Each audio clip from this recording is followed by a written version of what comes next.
Welcome to Bharat Institute of Higher Education Research, Department of Aeronautical Engineering. Myself, Dr. M. Sundar Raj, Professor in Department of Aeronautical Engineering by her. This is our second lecture in the course Fundamentals of Aerothermodynamics. Today, we are going to discuss about thermodynamic equilibrium.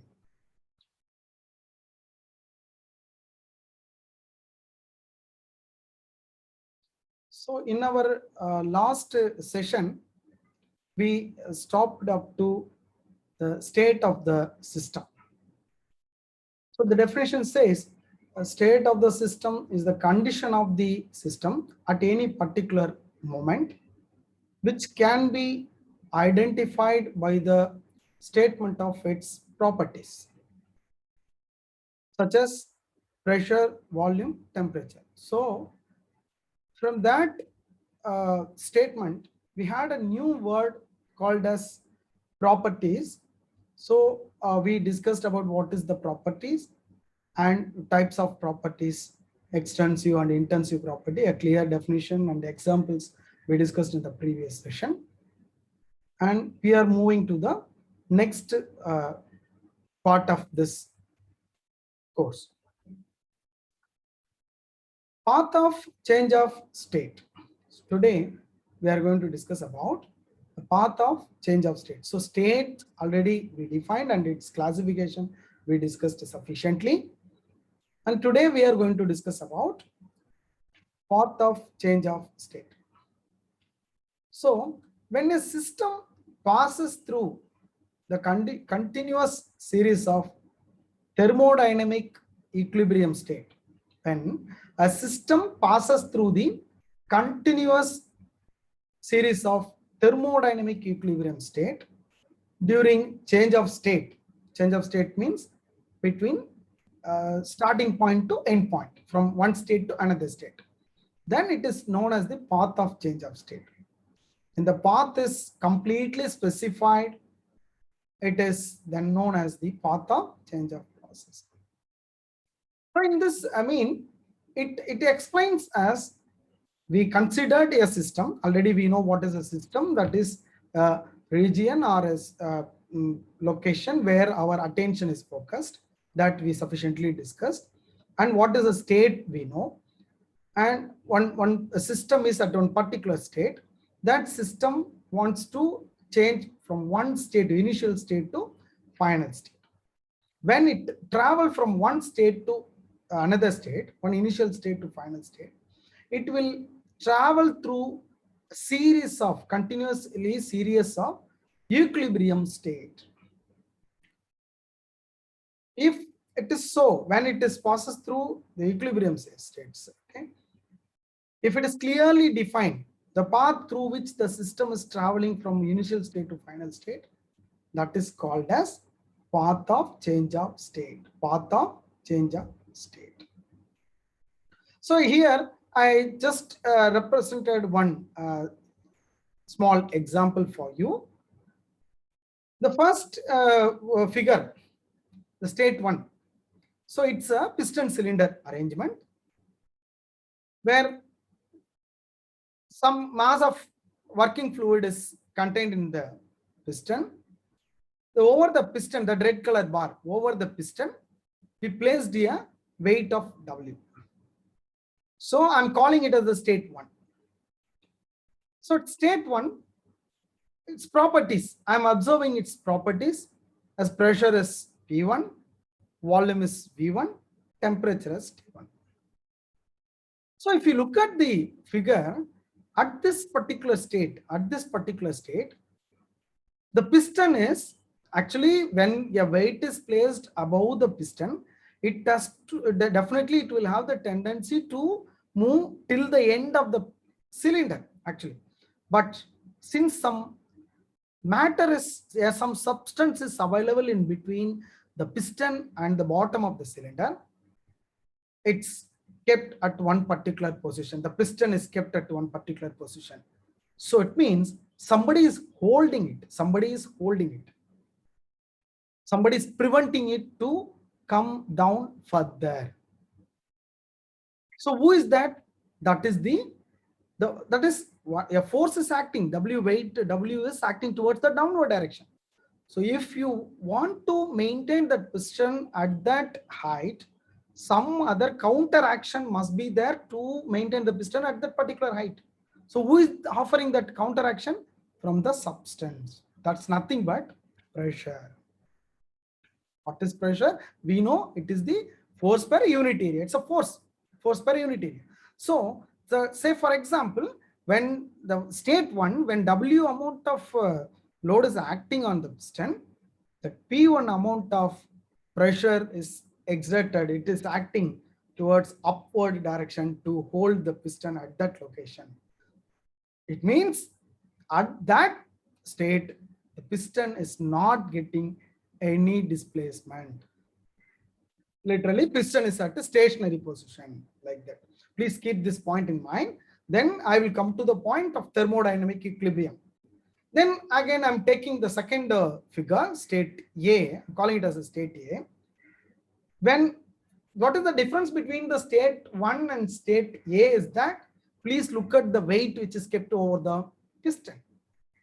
Now I removed one weight from the piston. That's why I mentioned it as W minus 1.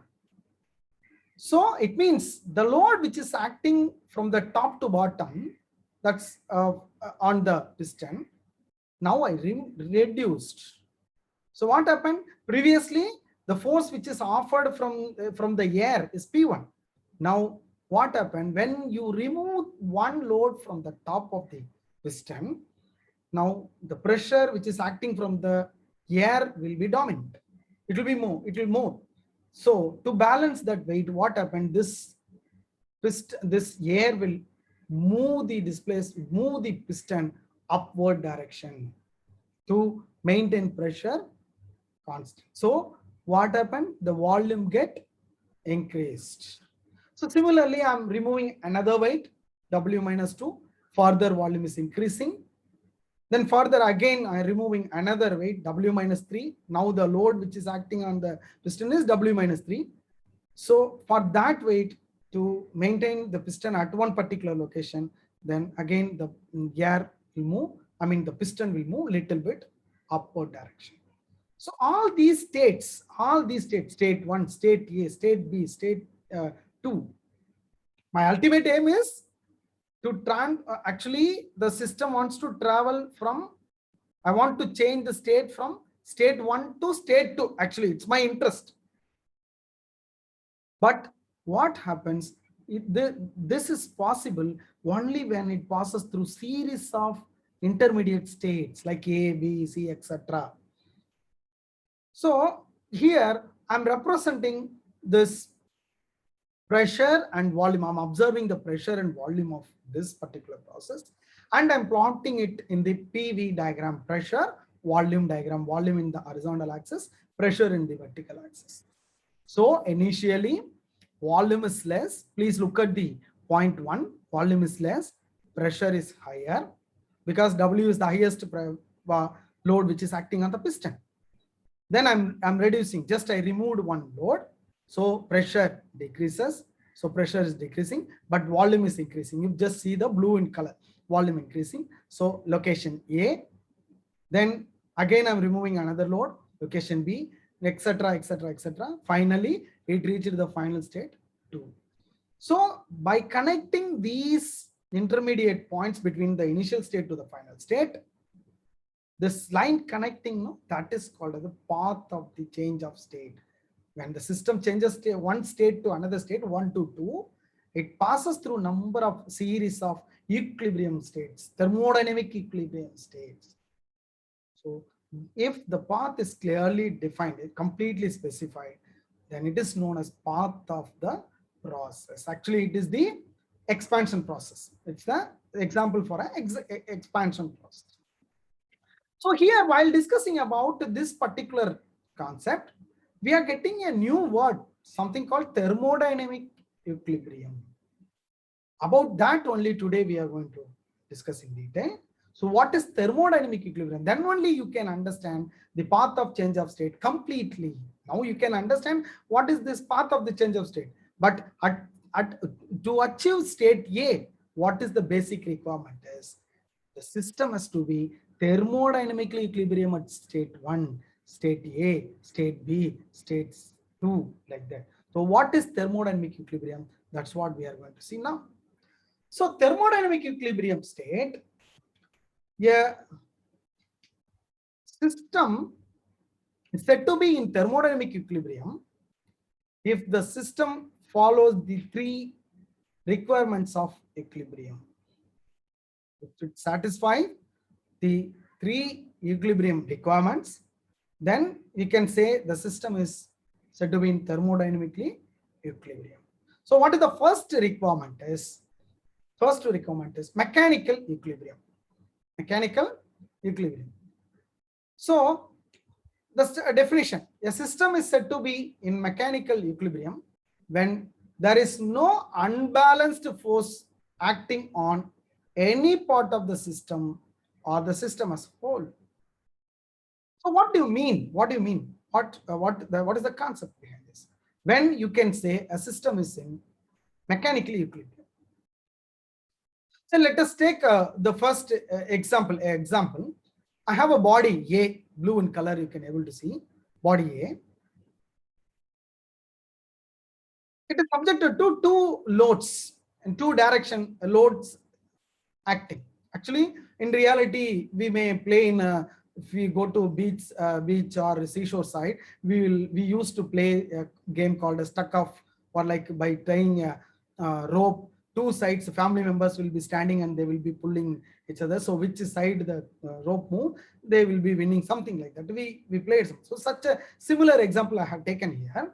A body A is available here.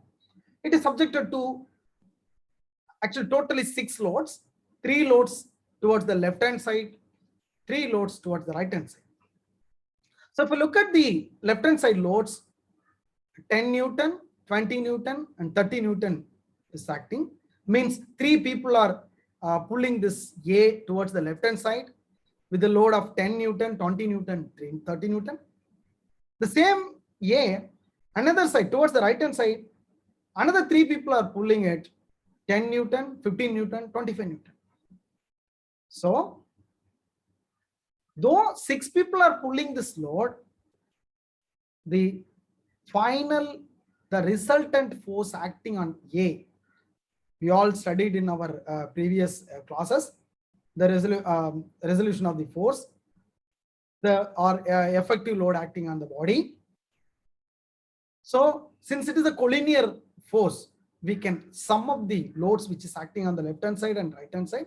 We can easily calculate what is the resultant force acting on the body. So towards the left hand side, 30, 50, 60 Newton is acting towards left. 50 Newton is acting towards the right. So as 60, 50 total. So ultimately 10 Newton of force is acting towards the left hand side direction as the resultant. Because of this, what happened? Body A will get a displacement of in the left hand side direction.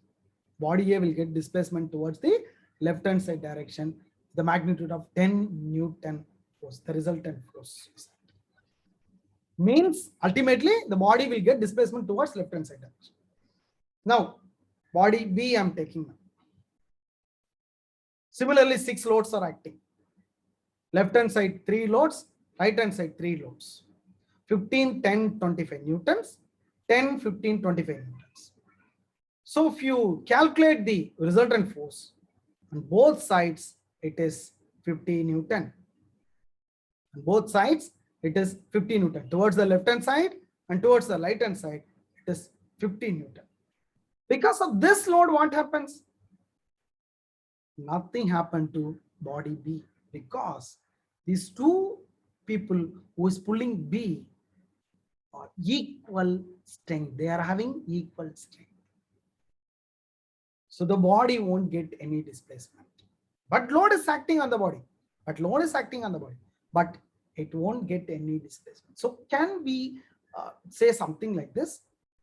When there is an imbalance, if the unbalanced force is there, then the body will get displacement. Say, consider body A. In the case of body B, there is no unbalanced force, 50-50. So the resultant force is 0. So body will not get any displacement. So by understanding this example, please come back to the definition. So what is mechanical equilibrium? Is that a system is said to be in mechanical equilibrium when there is no unbalanced force acting on any part of the system or system as a whole. So in this example, body B, we can say it is in mechanical equilibrium because it's not getting any displacement. There is no unbalanced force. In other words, you can say it's not subjected to any unbalanced force. The second requirement is thermal equilibrium. Dear viewers, please clarify. Don't get any confusion between thermodynamic equilibrium, about what we are discussing now, and the new requirement is the thermal equilibrium. We should not get confusion between thermodynamic equilibrium and thermal equilibrium. Thermodynamic equilibrium, it needs 3 requirements. You have to satisfy 3 requirements so to achieve that. But thermal equilibrium is the one of the requirement for thermodynamic equilibrium. Please make sure of it. While writing the examination and all, in 2 marks, it may be twisted like that. Difference between we should not get a confusion between thermodynamic equilibrium and thermal equilibrium. So what is thermodynamic equilibrium? What is thermal equilibrium? So here, just I have taken a simple example to make you understand. Just I have taken a piston cylinder arrangement. All the 3 cases that load which is kept on the system is same. So the substance initially at a temperature of 60 degrees centigrade is there. When I consider it for analysis, time is 0 second. I just considered it. At that time, I measured the surrounding temperature as 27 degrees centigrade. If you consider the cylinder and piston walls are perfect conductor, please assume the walls of the cylinder and piston is perfect conductor. What happens? The heat, because the temperature of the substance is initial temperature of the substance is 60 degrees centigrade. Relatively, that is compared with the surrounding. Actually, my interest is to analyze about the substance. I'm focusing on the substance, 60 degrees centigrade substance. My interest is that one only. If it is my system, then whatever it is there outside the system is called a surrounding. So surrounding temperature is 27 degrees centigrade. So relatively, this system is at higher temperature than the surrounding. If it is so, basic heat transfer we studied.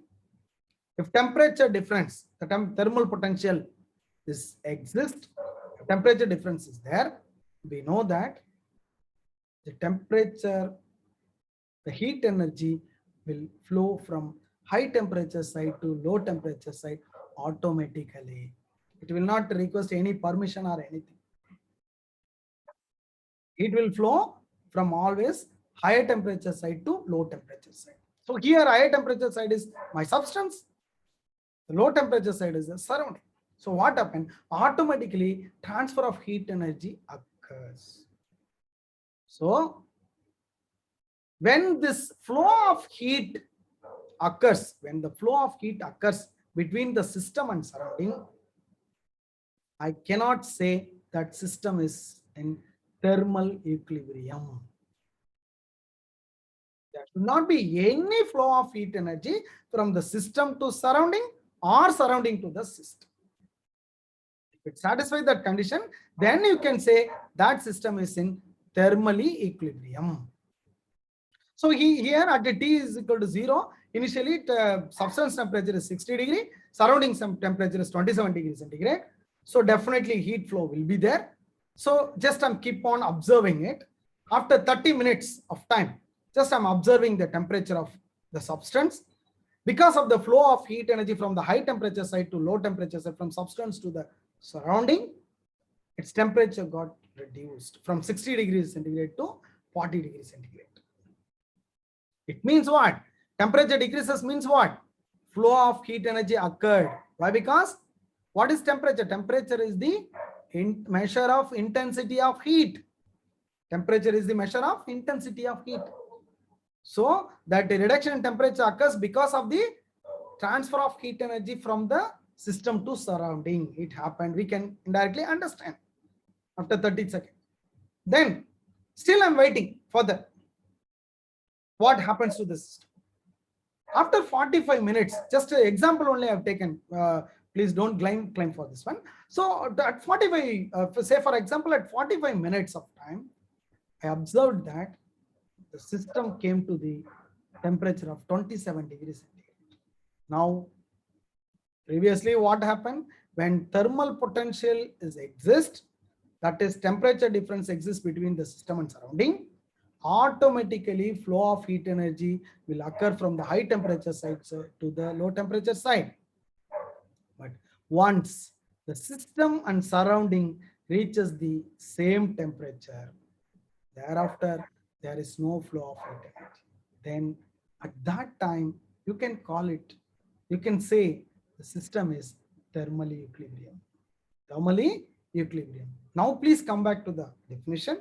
A system is said to be in thermal equilibrium when there is no temperature difference between the part of the system, within the part of the system, or between the system and surrounding. If it is so, you can call it as the system is thermally equilibrium. So two requirements we saw. If you want to say a system is thermodynamically equilibrium, it has to satisfy three conditions. First condition is it should be mechanical equilibrium. It should be thermal equilibrium. The third one is chemical equilibrium. Third one is chemical equilibrium. So a system is said to be in chemical equilibrium when there is no chemical reaction within the system, and also there is no movement of chemical constituent from one part of the system to other. Means so a system, you want to say it is thermodynamically equilibrium, it must satisfy three conditions: mechanical equilibrium, thermal equilibrium, and chemical equilibrium. The third one is the chemical equilibrium. The chemical equilibrium, the system is said to be in chemical equilibrium and there is no chemical reaction within the system. Because if any system, there will be some working substance. Within that working substance, there should not be any chemical reaction. There should not be any chemical reaction. Or, okay, within the system also, oh, okay, sir, no. And also, there is no movement of chemical constituent from one part of the system to other part of the system. Should not displace from one part to another part. If it satisfies this condition, then you can say that system is chemically equilibrium. So coming back to the point, so if you want to say a system is in thermodynamically equilibrium, it has to satisfy three conditions. That is the mechanical equilibrium, that is when there is no unbalanced force within the system, then the system is said to be in mechanical equilibrium. When there is no temperature difference between the system and surrounding, then it is called a thermal equilibrium. And there is no chemical reaction or displacement of the chemical constituent from one position, one part to another part, then it is called as chemical equilibrium. If a system satisfies all these three conditions, then you can say that system is in thermodynamically equilibrium. So now just come back to the path change of state of change of path. So system, when it is changing from one equilibrium state to, that is the initial state to final state, it will pass us through series of equilibrium state. It will pass us through series of equilibrium state. So now you can say it means on each and every location, it has to satisfy all these three conditions. Then only you can say that system is in thermodynamically equilibrium. So thank you for watching this video. In next session, we will be discussing about the processes. Okay, thank you.